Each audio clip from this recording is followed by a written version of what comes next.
Magandang hapon po. Kapapasok lang po na balita, may naitalang pagsabog sa Bulkang Mayon ngayong hapon ayon mismo sa PHIVOLCS at nagtagal daw yan ng 3 minuto.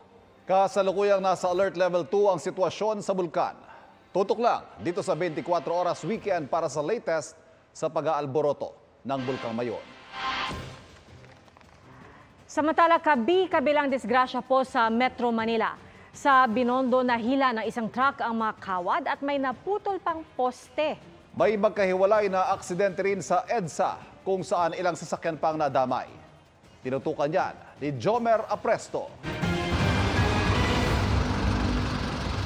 Pasikat pa lang ang araw kaninang umaga, gapang na ang trapiko sa EDSA Ortigas flyover southbound dahil sa isang van na inararo ang ilang concrete barrier sa EDSA busway. Nasagi rin ng van ang isang bus. Bahagyang nasugatan ang driver ng van. Wala namang nasugatan o nasaktan sa iba pang sakay nito at ng bus. Sa ulat ng Super Radio DZBB, sinabi ng van driver na may sumabit daw sa kanyang gulong. Nawalan siya ng kontrol, napakabig pakaliwa saka sumalpok. Paumaga rin kanina, isang SUV naman ang bumangga sa railing sa EDSA Estrella flyover sa Makati City. Sa ulat ng Super Radio DZBB, 3 railing ng flyover ang natanggal sa tindi ng pagbangga. Ang debris ng isang railing nahulog at bumagsak sa hood ng isang taxi sa ilalim ng flyover. Hindi naman nasaktan ang taxi driver, habang ang SUV driver dinala sa ospital. Iniimbestigahan ang aksidente. Sa Binondo, Maynila, lumaylay ang mga kawad sa Quintin Paredes Street matapos mahila ng isang dubang container truck. Nabali pa ang isang poste. Ayon sa mga residente, masyadong mababa ang mga kawad. Nalulundo na kasi yung mga karibol dito. Sa bigat na rin. Inaabisuan na yun na dahan-dahan lang. Nag-warning na kami sa kanila kanina, yung pahinante pabain para maitaas na yung wire. Ayon sa barangay, sa Telco raw ang mga lumaylay na kawad. Dahil humambalang sa kalsada mga ito, pinaikot muna ang mga motoristang galing Jones Bridge. Dumating kalaunan ang mga tauhan ng Telco at inayos ang nabaling poste at mga lumaylay na kable. Sabi ng barangay, dahil sa insidente, naapektuhan ang internet connection sa lugar at maaari daw abutin ng ilang araw bago ito maibalik. Wala naman nasugatan sa insidente. Para sa GMA Integrated News, Jomer Apresto, nakatutok 24 oras. Nakatakdang ihain bukas sa Kamara ang resolusyong nagpapakita ng suporta kay House Speaker Martin Romualdez laban sa anilay intense assault ng Senado. At sa Senado, pagtutuunan naman ang Resolution of Both Houses 6 o RBH 6. Nakatutok si Mav Gonzalez. Bukas nakatakdang dinggin ng Senado ang Resolution of Both Houses 6 na layong amyendahan ng economic provisions ng 1987 Constitution. Partikular na balak luwagan ang foreign ownership restriction sa public utilities, advertising at edukasyon. Itong mga industriya, malaki ang potential sa foreign investment. Pero tignan natin kung paano lagyan ng safeguard. Binabantayan lang natin yung state-owned, no? Dahil pwede ma-impluwensyahan yan ng gobyerno Opo. Ng ibang bansa. Sabi ni House Deputy Speaker Quezon Representative J.J. Suarez, naniniwala silang tutuparin ni Senate President Mig Zubiri ang pangako niya sa Pangulo na aaprubahan ang RBH 6 bago ang Holy Week break ng Kongreso sa Marso. Kasabay ng pagdinig ng Senado bukas, nakatakda ring ihain sa Kamara ang resolusyong nagpapakita ng suporta kay House Speaker Martin Romualdez. Nais din ng resolusyon na pagtibayin ang integridad at dangal ng Kamara sa gitna ng anilay intense assault ng Senado na labag sa interparliamentary courtesy. Ayon kay Senior Citizens Party List Representative Rodolfo Ordanes, pumirma sila ng manifesto bilang suporta kay Romualdez. Hindi ba yung pagkakaroon ng ganitong manifesto parang loyalty check din? Nagbibilang kung ilan ang suporta pa rin po kay Speaker? Ay, siguro po, pwedeng ganoon din dahil nga nakapirma, suporta tayo. Lahat ng ito ay sa gitna ng investigasyon ng Senado sa umunoy bayaran at suhulan sa pagpapapirma sa People's Initiative para sa pag-amyenda ng saligang batas na pinangungunahan umano ng mga kongresista. Sabi ni Senadora Amy Marcos na nangunguna sa pagdinig, pinahahanap sila noon ng ebidensya para sa kaso ng bigayan sa People's Initiative. Umaalma rito ang isang grupo ng mga kongresista mula sa Bicol. Sabi ni Camarines Sur 2nd District Representative El Rey Villafuerte, labag sa bicameral setup ng Kongreso na imbestigahan ng isang kapulungan ang mga miyembro ng kabilang kapulungan, lalo kung wala naman aniyang dapat imbestigahan. Sabi naman ni Senador Win Gatchalian, nasa Kamara na kung gusto nilang magpahayag ng suporta sa Speaker. Pero sa usapin ng pakikialam umano ng Senado sa kanila, trabaho namin to.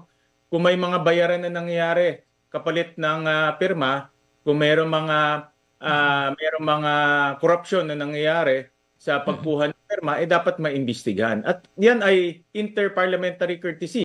Dagdag ni Gatchalian, sa People's Initiative naman talaga nagsimula ang bangayan ng Senado at Kamara. Para sa GMA Integrated News, Mav Gonzalez, nakatutok, 24 oras. Ipinagbawal muna ng Department of Agriculture ang pag-import ng baka at kalabaw mula sa ilang bansa dahil sa banta ng lumpy skin disease o LSD. Hindi muna pwede magangkat ng mga yan mula Libya, Russia, South Korea, Thailand. Kasama rin sa mga ipinagbawal ang mga byproduct o ibang produkto mula rito tulad ng gatas, embryos, balat at semilya ng baka at kalabaw mula sa mga nasabing bansa. Pero pwede raw mag-angkat ng skeletal muscle meat, gelatin, collagen, tallow, hooves at sungay. Ang temporary importation ban ay alinsunod sa rekomendasyon ng World Health Organization for Animal Health. Ang LSD ay isang viral infection na nakamamatay sa mga baka at kalabaw. Problema na ilang magsasaka ang nakapapasong init dahil sa El Nino.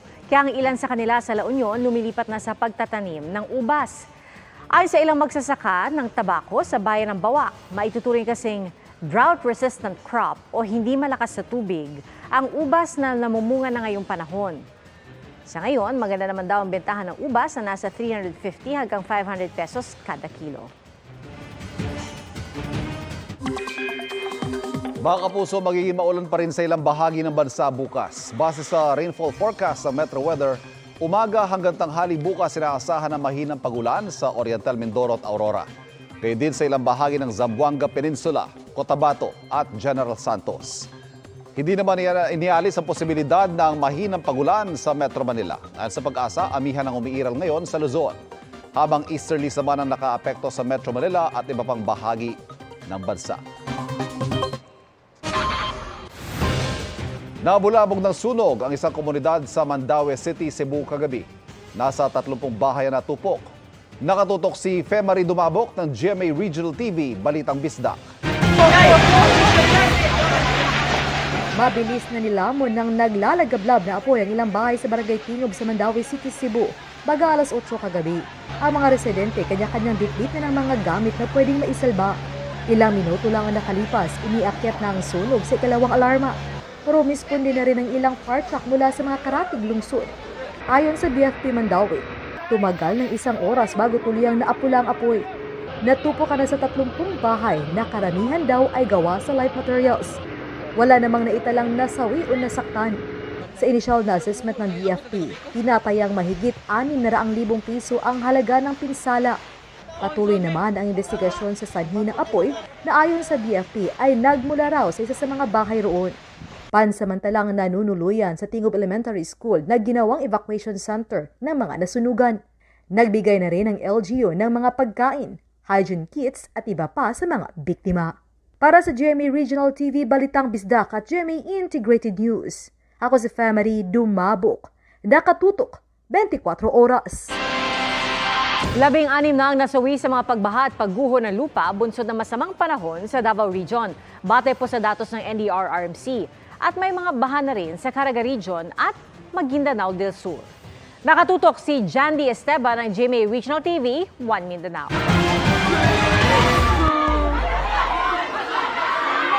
Nagkagulo ang mga taga-sitio Tagwango sa Barangay Suwaon, Kapalong, Davao del Norte nang bumigay ang kanilang bukod-tanging footbridge. Konektado ito sa kabilang sitio papuntang poblasyon. Maraming tao sa tulay kabilang ang ilang bata dahil sa nag-aabang ng mga naanod na niyog upang gawing kopra. Nagunsa mo dito? Kung ma'am ka na nag-selfie-selfie yung may mapabig ka wala. Oo. Pagtali ko na mo, dito nahulog na. Hulog na. Unya ikaw na hulog yung kasapa. Unya imong gihimo. Nagalagoy. Ako pa silang gibadlong ma'am, diring dapita. Diri ko nagpatong nga pahawaan yun og tao kay sobra na ang gibukaton. Di yun mo kulang sa 40 ka tao. Isang lalaki ang patay na ayon sa anak ay kukuha ng uling sa kabilang sitio. Kalingaw pa man siyang tanawan ng nalbid og lubi. Hangtod siya na bigay na. Pagbigay, apil siya. Sa sitio Awod naman, sa Barangay Gupitan, na-retrieve ang 4 na magkakaanak na natabunan ng gumuhong lupa. Sa sinalantang lugar, balsa na ang gamit sa pagtawid ng mga residente at pamibigay ng tulong ng LGU. Kinailangan na gumamit ng balsa upang maitawid ang mga ayuda from the local government unit. From here, sitio Adilanto, patawid doon sa kabilang sitio na sitio Tagwango.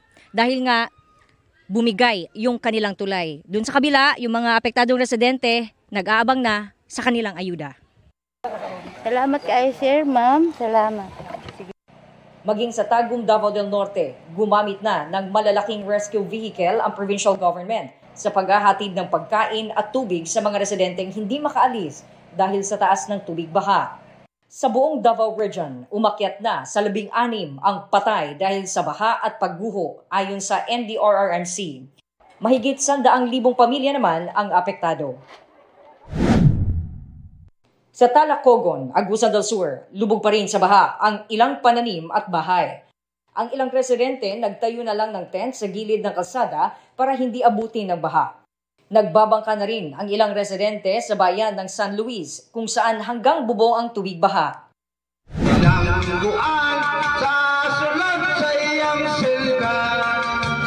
Hindi naman alintana ng ilang residente sa Veruela, Agusan del Sur ang baha. Ang ilan, nagvideoke pa.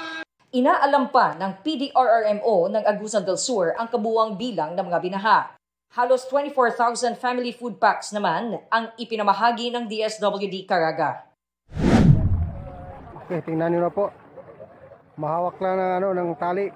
Maging sa Datu Muntawal, Maguindanao del Sur, ilang barangay ang binaha dahil sa ragasan ng tubig galing Bukidnon at Agusan River. Ang ilang residente nakakapit sa lubid sa paglusong sa baha. Ayon sa Datu Muntawal Municipal Disaster Risk Reduction and Management Office, nagsasagawa na sila ng assessment para makapaghatid ng tulong sa mga binahang lugar. Para sa GMA Regional TV 1 Mindanao at GMA Integrated News, John D. Esteban, nakatutok 24 oras. Mga kapuso, patuloy na tumutok sa mga balita. Mag-subscribe sa GMA Integrated News sa YouTube. Sa mga kapuso abroad, samahan niyo kami sa GMA Pinoy TV at www.gmanews.tv.